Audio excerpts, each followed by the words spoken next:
ఓం శ్రీ గురుభ్యో నమః. పురాణ పురుష యోగిరాజ శ్రీ శ్యామాచరణ లాహిరి వారి సంపూర్ణ జీవిత చరిత్రలో 5వ అధ్యాయం యోగారూఢులు. యోగిరాజులు అన్ని జీవుల్లోనూ అన్ని పదార్థాల్లోనూ నారాయణుణ్ణి దర్శిస్తూ ఉండేవారు. ఎవరైనా దర్శనార్థి కానీ భక్తుడు కానీ ప్రణామం చేస్తే వారు తిరిగి ప్రణామం చేసేవారు. కానీ ఎవరైనా పాదాలు తాకి ప్రణామం చెయ్యాలనుకుంటే వారు ఒప్పుకునేవారు కారు. బ్రహ్మజ్ఞాని ఎవరూ తమ సాధనా ఫలితాలను రాసిపెట్టడమన్నది ఎరగం. కానీ యోగిరాజ శ్యామాచరణులు ఈ మాదిరిగా 26 డైరీలు రాసిపెట్టారు. వారి సంతతి వారు వాటిని ఇప్పటికీ సురక్షితంగా ఉంచారు. శ్యామాచరణులు ఆ డైరీలు బెంగాలీ లిపిలో హిందీ భాషలో రాశారు. వాటి ద్వారా వారి సాధనలోని వికాస క్రమాన్ని తెలుసుకోవడం కష్టం ఏమీ కాదు. సాధనలో వారు అత్యున్నత స్థాయిలో ప్రతిష్ఠితులై ఉండేవారన్న సంగతి ఈ డైరీలను పరిశీలిస్తే మనకు తెలుస్తుంది.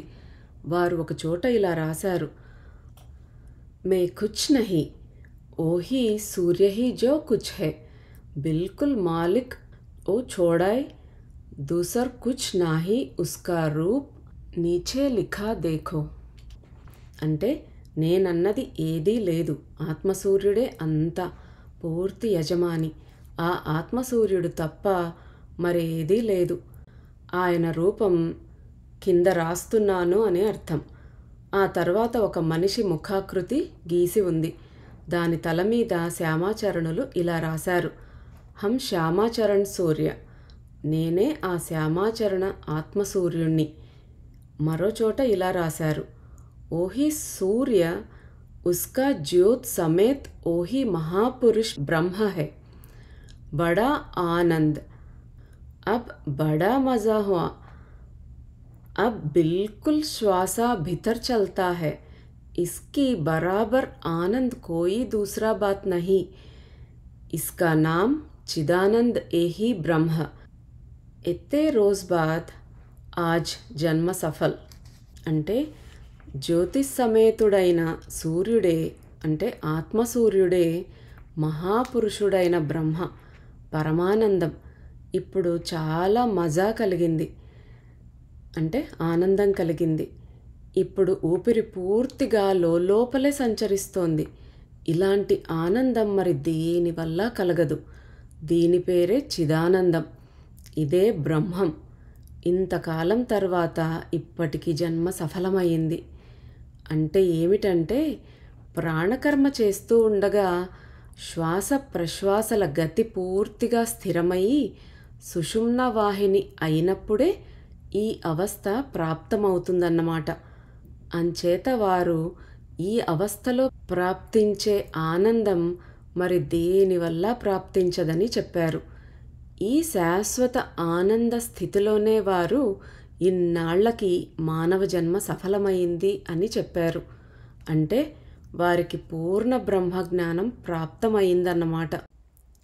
పైగా మరో చోట ఏమంటారంటే, అప్నా హీ స్వరూప్ నారాయణ్ కో దేఖా, మహాదేవ్ ఓ పార్వతీ ఆద్మీ కా రూప్ దేఖా, పార్వతీ హమే చూమా దియా. అంటే నా స్వరూపంలోనే ఉన్న నారాయణుణ్ణి చూశాను, మనుష్య రూపంలో మహాదేవ పార్వతీదేవుల రూపాలను దర్శించాను. మాతృ ప్రేమ భావనతో పార్వతీదేవి నన్ను ముద్దు పెట్టుకుంది. ఈ స్థితిలో వారు అద్వైత భావనలో ప్రతిష్ఠితులయ్యి తమను నారాయణుణ్ణి ఒకే రూపంలో చూస్తున్నారు. ఈ మాదిరిగా రాసిన కొన్ని వాక్యాలను ఉన్నవి ఉన్నట్టుగా ఇక్కడ ఇస్తున్నాం. యోగ సాధనలో వారు ఎంత ఎత్తున ఉండేవారో వీటి వల్ల మనకు తెలుస్తుంది. తమ భక్తుల్లో ఒకడైన కానిస్టేబుల్ బిందా హల్వాయిని ప్రశంసిస్తూ శ్యామాచరణులు ఇలా అంటుండేవారు: బిందా సచ్చిదానంద సాగరంలో తేలిపోతున్నాడు. అవకాశం ప్రాప్తించిన తరువాత వారి జీవన సాధన ఒక వరిష్ఠ ఆచార్యుల బృహత్తర భూమికలో మొదలవుతుంది. గురుకృప వల్ల అసాధారణ యోగ విభూతులకు అధికారులైనప్పటికీ కూడా ఈ మహాయోగి గృహస్థాశ్రమంలోనే ఉంటూ యోగ సాధనను గురించి గృహస్థుల్లో ముఖ్యంగా ప్రచారం చేస్తూ ఉండేవారు. బ్రాహ్మణ, క్షత్రియ, శూద్రులనే ప్రతి ఒక్క వర్ణం వారికి, హిందూ, ముసల్మాన్, క్రైస్తవ మతాల వారికి, మహారాజులు మొదలుకొని దారిని పోయే బికారి వరకు కూడా అందరికీ వారి కృప, స్నేహము లభ్యమవుతూ ఉండేవి. దేవ్ఘర్ నివాసి అయిన బాలానంద బ్రహ్మచారి, కాశీ నివాసి భాస్కరానంద సరస్వతి, నానక్పంథీ సాయిదాస్ బాబాతో పాటు అనేక మంది త్యాగులు, సన్యాసులు వారి సాన్నిధ్యంలో ఉండి ధన్యులయ్యారు. ఇక్కడ నానక్పంథీ సాయిదాస్ బాబా అన్నదానికి కింద ఫుటర్ నోట్స్ ఉంది. అహ్మదాబాద్ జిల్లాలోని షిరిడీలో ఉండే మహాయోగి సాయిబాబా 1850లో పుట్టి ఉండవచ్చునని తెలుస్తున్నది. ఈయన 1918 అక్టోబర్ 15వ తేదీన స్వర్గవాసులయ్యారు. ఈయన జీవిత చరిత్రను బట్టి ఈయన కబీర్ పంథీ అని తెలుస్తున్నది. ఈయన ఎప్పుడైనా కాశీ వెళ్ళారో లేదో తెలియదు, కానీ లాహిరీ బాబా గారు తమ దైనందిని డైరీలో నానక్పంథీ సాయిదాస్ బాబాకు క్రియాయోగ దీక్ష ప్రదానం చేసినట్టు రాసుకున్నారు. షిరిడీ సాయిబాబా గారు తమ గురువు గారి పేరు ఎన్నడూ ఎవ్వరికీ చెప్పేవారు కారని భేన్కుష్ అనే గుప్తనామంతో వారిని ప్రస్తావిస్తూ ఉండేవారని తెలియవస్తుంది. హిందూ, ముసల్మాన్, క్రైస్తవాది సర్వశ్రేణుల వారికి ఆయన ఆశ్రయము, ఆశీర్వాదము లభిస్తూ ఉండేవి. మత సంబంధమైన ఆలోచనలు, సాధనా పద్ధతి విషయాల్లోని అనేక అంశాల్లో ఇద్దరిలోనూ పోలిక కనిపిస్తుంది. షిరిడీ సాయిదాస్ బాబా నిజంగా కబీర్ పంథీ అని నిశ్చయంగా చెప్పటానికి అవకాశం లేదు. మరో సంగతి ఏమిటంటే, లాహిరీ బాబా గారి జీవితంలో భారతవర్షంలో షిరిడీలో ఉన్న ఒకే ఒక సాయిదాస్ బాబా పేరు వినిపిస్తుంది.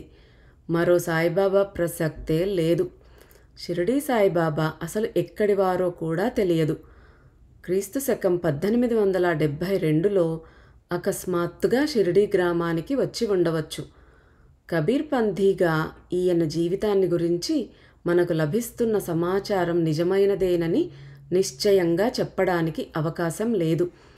ఈ కారణం వల్ల షిరిడీ సాయిదాస్ బాబా గారే లాహిరీ బాబా గారి దగ్గర క్రియాయోగ దీక్ష పొంది ఉండవచ్చునని, ఈయన కబీరు సాంప్రదాయం వారు కాక నానక్ సాంప్రదాయం వారు అయి ఉండవచ్చునని అనిపిస్తుంది.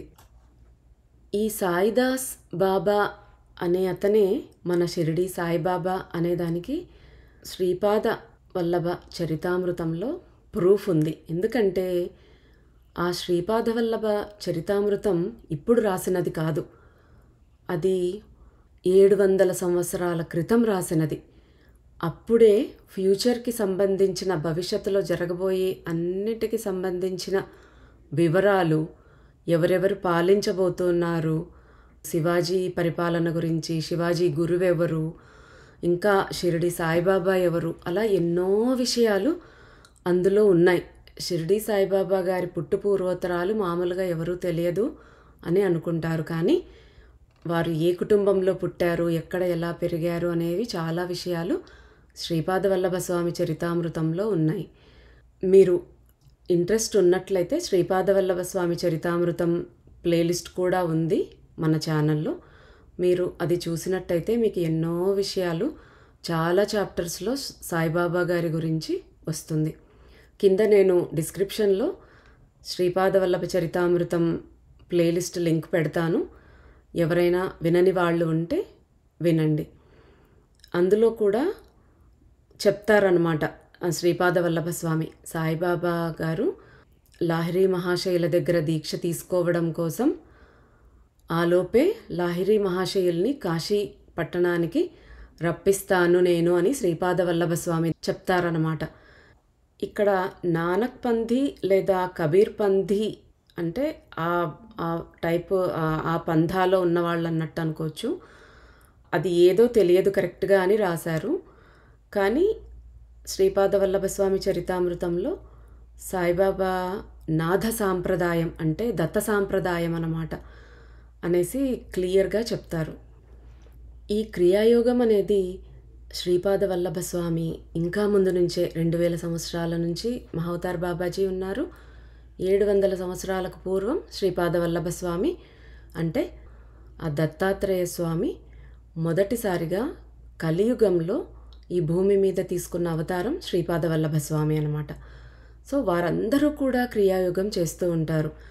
అంతకు ముందే మనకి ద్వాపర యుగంలోనే శ్రీకృష్ణ భగవానుడు అర్జునునికి ఉపదేశం చేస్తూ ఉన్నప్పుడు భగవద్గీతలో ఎన్నోసార్లు యోగా సాధన గురించి, అంటే వారు చెప్పేది ఈ క్రియాయోగ సాధన గురించే అన్నమాట.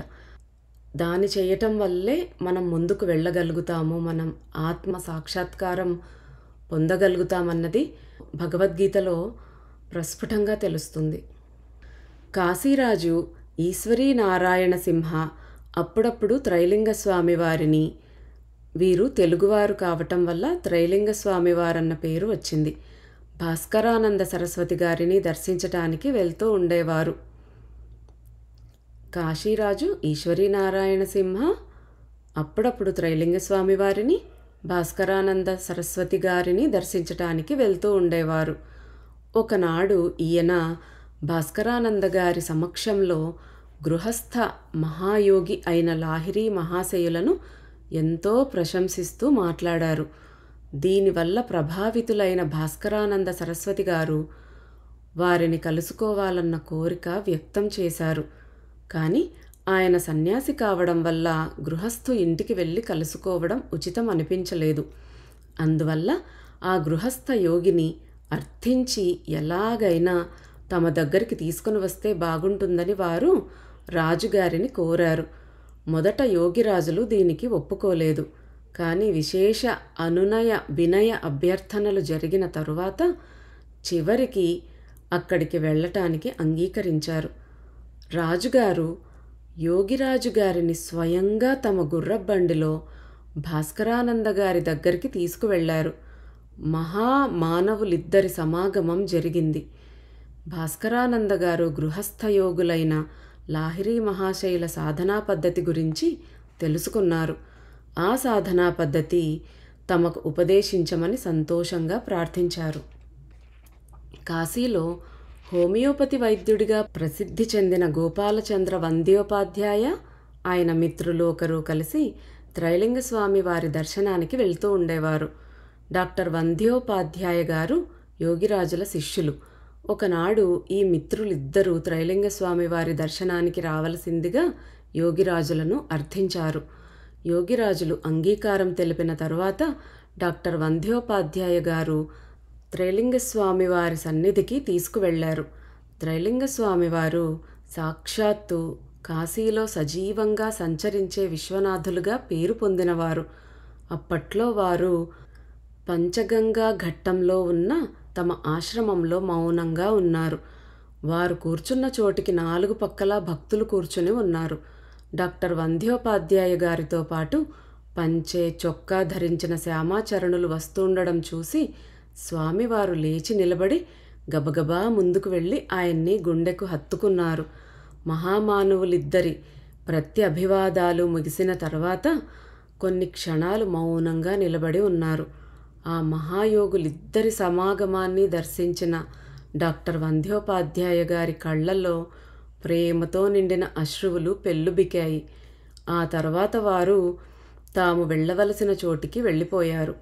స్వామీజీ దగ్గరున్న భక్తులు యోగిరాజులను ఎరుగరు. స్వామీజీ ఎప్పుడూ ఎవరినీ ఈ ప్రకారంగా ప్రేమపూర్వకంగా కలుసుకోవడము, ఆలింగనం చేసుకోవడము వాళ్ళు ఎన్నడూ చూడలేదు. యోగిరాజులను గురించి స్వామీజీని అడిగి తెలుసుకోవాలని వాళ్ళందరికీ ఉత్సుకత కలిగింది. అప్పుడు ఆ మౌనస్వామి వారు ఒక పలక మీద ఇలా రాసి చూపించారు. దేన్ని పొందడానికి సాధువులు, సన్యాసులు గోచిగుడ్డతో సహా అన్ని త్యాగం చేయవలసి వస్తుందో దాన్ని ఈ మహాత్ముడు గృహస్థాశ్రమంలోనే ఉండి పొందాడు. స్వామీజీ సన్నిధిలో ఉన్న భక్తుల్లో ఒకరు కుతూహలంతో మర్నాడు యోగిరాజుల దర్శనం కోసం వచ్చారు. గోపాలబాబుతో చర్చించారు. మహాత్మా త్రైలింగ స్వామివారు చూపించిన ఈ ఆదరం వల్ల భారతదేశంలోని గృహస్థ యోగుల్లో అత్యంత శ్రేష్ఠులైన శ్యామాచరణుల ఖ్యాతి ప్రజల్లో త్వరగానే వ్యాపించింది. శివక్షేత్రమైన కాశీధామ సీమలను దాటి భారతదేశంలోని ఒక మూల నుంచి మరొక మూలకు యోగిరాజుల అలౌకిక యోగ శక్తుల గురించి ప్రసారాలు సాగడం మొదలైంది. అన్ని వర్ణాల, అన్ని వర్గాల ప్రజలు వారి సిద్ధి, జ్ఞాన, ఆలోక కిరణాల చేత ఆకృష్ణులై జాతి, మత, సాంప్రదాయ భేద భావాలన్నింటినీ విడిచేసి వారి సన్నిధికి రావడం మొదలుపెట్టారు. వారు కూడా పతిత పావనుడి మాదిరిగా ఔదార్యంతో తమ కృపను రెండు చేతుల అందించడం మొదలుపెట్టారు. అందరూ గృహస్థ జీవనం గడుపుతూనే ఆధ్యాత్మికంగా ఉన్నతులు కావాలని వారు కోరుతూ ఉండేవారు. సన్యాసం తీసుకోవాలన్న కోరిక ఎవరైనా వెల్లడించినట్లయితే వారు అతన్ని మెల్లగా బుజ్జగించి గృహస్థ జీవితం గడపమని సలహా ఇస్తుండేవారు. సన్యాస జీవనం చాలా కఠినమైనది. ఏ కారణం చేతైనా గృహస్థు తప్పు చేసినట్లయితే అతన్ని క్షమించవచ్చు, కానీ అటువంటి స్థితిలో సన్యాసిని క్షమించడానికి వీలు లేదు. సన్యాసి వేష భాషల్లో ఆధ్యాత్మికత తాలూకు బాహ్య ప్రకాశమే ఉంటుంది, కానీ ఆత్మప్రకాశాన్ని, అంటే తనను తాను వెల్లడించుకోవడానికి ఇష్టపడని ప్రశాంతుడైన గృహస్థ సాధకుడి ఆడంబర రహిత సాధనలో బాహ్య ప్రకాశం ఉండదు అని చెప్పారాయన. అయినప్పటికీ వారి శిష్యుల్లో సంసార త్యాగులైన శిష్యులు కూడా అనేక మంది ఉంటూ ఉండేవారు. హిందూ ధర్మంలోని అత్యంత గుహ్యమైన ఈ యోగ క్రియాదీక్ష వారు అన్ని జాతుల వారికి ఇస్తూ ఉండేవారు. ఇందువల్లనే వారికి విరుద్ధమైన ఆలోచనలు కూడా వస్తూ ఉండేవి. వారు చిరునవ్వు నవ్వుతూ ఇలా అంటుండేవారు, నేను బ్రాహ్మణుడిలో చండాలుణ్ణి చూస్తాను, చండాలుడిలో బ్రాహ్మణుణ్ణి కూడా చూస్తాను. అదృష్టవశాత్తు నాకు మంచి మార్గం ఒకటి దొరికింది. నేను మనిషిలో మనిషిని చూసినప్పుడు, అతను ఏదైనా అడిగినప్పుడు అతనికి కొంచెం తెలియచెప్పడం నా కర్తవ్యం. కాశీలో ప్రసిద్ధులైన దండిస్వామి విశుద్ధానంద సరస్వతి గారు గృహస్థాశ్రమంలో మహారాష్ట్ర బ్రాహ్మణులు. ఆయన కూడా యోగిరాజుల కృపకు పాత్రులయ్యారు. కాశీలో ఉన్న అహల్యాబాయి ఘట్టానికి దగ్గరున్న విశుద్ధానంద మఠంలో ఉంటుండేవారాయన. యోగిరాజుల మహాప్రయాణానంతరం కూడా ఆయన చాలా కాలం జీవించి ఉన్నారు. చనిపోవడానికి ముందు ఆయనకు కష్టం చాలా కలుగుతూ ఉండేది. ఆయన పడుతున్న ఈ అవస్థ చూసి యోగిరాజుల కుమారులు తిన్కోడి లాహిరి తరచుగా ఆయన్ని చూడ్డానికి వెళ్తూ ఉండేవారు. ఆ రోజుల్లో ఆయన సేవ విషయంలో కొంత ఉపేక్ష కూడా జరుగుతూ ఉండేది. ఇందువల్ల ఆయన ఒకనాడు తమ ప్రస్తుత జీవనాన్ని నిందించుకుంటూ తిన్కోడి లాహిరితో ఇలా అన్నారు, గృహస్థాశ్రమమే మంచిదని ఇప్పుడు నాకు తెలుస్తోంది. ఈ ప్రకారంగా విశుద్ధానంద సరస్వతి గారు గృహస్థాశ్రమానికి విశిష్టమైన గౌరవం ఇచ్చారు. సన్యాసిగా మారినప్పుడు అన్ని బంధాలు తెంపేసుకుని ఎవరితో ఏ సాంగత్యం లేకుండా ఉంటారు. కాబట్టి వారికి చివరి దినాల్లో ఒకవేళ వాళ్ళు అనారోగ్యం పాలైతే వాళ్ళకి చూసుకునే వాళ్ళు ఎవరూ లేక వేరేలాగా బాధపడాల్సి వస్తుంది. అందుకే ఆయన గృహస్థాశ్రమం అయితే మంచిదని చెప్పారు. అంటే ఫ్యామిలీ ఉంటుంది, రక్త సంబంధీకులు కానీ ఎవరో ఒకరు స్నేహితులు కానీ చూసుకునే వాళ్ళు ఉంటారు అని. ఎక్కువగా చాలామంది గృహస్థాశ్రమంలోనే ఉంటారు. అందరూ అన్నీ వదిలేసి గుహల్లోకో కొండల్లోకో వెళ్ళి ధ్యానం చేసుకోలేరు, తపస్సు చేసుకోలేరు, సన్యాసులుగా మారలేరు. మరి గృహస్థాశ్రమంలో ఉన్న వారికి ముక్తి ఎలాగా అనే దానికి సమాధానంగానే మనకు బాబాజీ గారు లాహిరి మహాశయుల్ని ఈ రకంగా గృహస్థాశ్రమంలోనే ఉంటూ ఎలాగ మనం ఆ భగవంతుణ్ణి పొందొచ్చు, ఆత్మసాక్షాత్కారం పొందొచ్చు అనేది లాహిరి మహాశయులు మనందరికీ నిరూపించేలాగా ఆయన చేశారన్నమాట. మనం చెప్తే వినలేము, ఏదైనా చెప్తే అర్థం కాదు కదా. లడ్డు ఉందనుకోండి, ఆ లడ్డు చాలా అందంగా ఉంటుంది, తియ్యగా ఉంటుంది, చాలా కమ్మగా ఉంటుందని మనం ఎంత పొగిడి చెప్పినా దాన్ని తిని చూసినప్పుడు తప్ప మనకు ఆ టేస్ట్ అనేది అర్థం కాదు. అందుకే ఇప్పుడు మీరు గృహస్థాశ్రమంలో ఉండి కూడా ముక్తి పొందొచ్చు అని ఎవరైనా ఎంత చెప్పినా కూడా వింటాము, అలా వదిలేస్తాం, అది అవ్వదులే అనే భావం మన మనసులో ఉంటుంది. అందుకే లాహిరి మహాశయులు తాను గృహస్థాశ్రమంలోనే ఉంటూ దీక్షనిస్తున్నారు కాబట్టి ఎంతోమంది అట్రాక్ట్ అయ్యారనమాట. అంటే ఆయననే వాళ్ళకెంత ఆదర్శం. అక్కడ అలా ఉంటూ కూడా ఆయన ఆత్మసాక్షాత్కారాన్ని పొందగలిగారు. సో ఎవరైనా కూడా సాధన చేస్తే కష్టపడి గృహస్థాశ్రమంలో ఉన్నా కూడా మనం కూడా వారి రేంజ్కి వెళ్ళవచ్చు అనేది అర్థమవుతుంది. సర్ గురుదాస్ వంద్యోపాధ్యాయ, కాళీ కృష్ణ ఠాకూర్ యోగిరాజుల దర్శనం కోసం చుచుడా న్యాయస్థానంలోని ప్రసిద్ధి పొందిన ఒక వకీలుతోనూ యోగిరాజుల శిష్యులైన సురేంద్రనాథ్ గంగూలీతోనూ కలిసి కాశీ వచ్చి రంగపూర్ కాకినా స్టేట్ అతిథిశాలలో బస చేశారు. ఆ సమయంలోనే ఈ మహానుభావులిద్దరూ యోగిరాజుల దగ్గర క్రియాయోగ దీక్ష పొందినట్టు సురేంద్రనాథ్ గంగూలీ గారు తర్వాత చెప్పగా తెలిసింది. ఉదయపూర్ రాజు సోదరుడు, అక్కడి శ్వేతకుష్ఠ అంటే బొల్లి రోగి ఒకరు వారి దగ్గర దీక్ష పొందారు. ఈ శ్వేతకుష్ఠ రోగికి ఆ రోగం తగ్గిపోయినట్టు, యోగ సాధనలో అతడు ఉన్నత స్థితి పొందినట్టు ఉత్తరోత్తరా తెలిసింది. హుగ్లీ జిల్లాలోని శ్రీరాంపూర్లో శ్యామాచరణ్ లాహిరి అన్న పేరుగల మరో ప్రసిద్ధ వ్యక్తి ఉంటూ ఉండేవారు. ఆయన యోగిరాజుల దగ్గర క్రీస్తు శకం 1888 అక్టోబర్ 15వ తేదీన దీక్ష పొందారు. యోగిరాజులు జీవించి ఉండగానే ఆ శ్యామాచరణులు తను చాలించారు. ఈ వార్త పత్రికలో పడటం వల్ల అనేక మంది భక్తులు భ్రాంతిపడి కాశీలో యోగిరాజుల నివాసానికి ఉత్తరాలు రాశారు. యోగిరాజుల గారి అంటే లాహిరి మహాశయుల గారి మనవడు ఎంతోమంది యోగిరాజులతో పరిచయం ఉన్న వాళ్ళ గురించి, వాళ్ళ ద్వారా సేకరించినవి అంటే వాళ్ళకి లాహిరి మహాశయులు గారితో ఉన్నటువంటి అనుభవాలు ఇవన్నీ కూడా సేకరించారు. అందుకే మనకు అక్కడక్కడ ఒక్కొక్కరి గురించి ఇస్తూ ఉన్నారన్నమాట. ఇక్కడితో 5th చాప్టర్ కంప్లీట్ అయింది. మరో రోజు 6th చాప్టర్ చదువుకుందాం.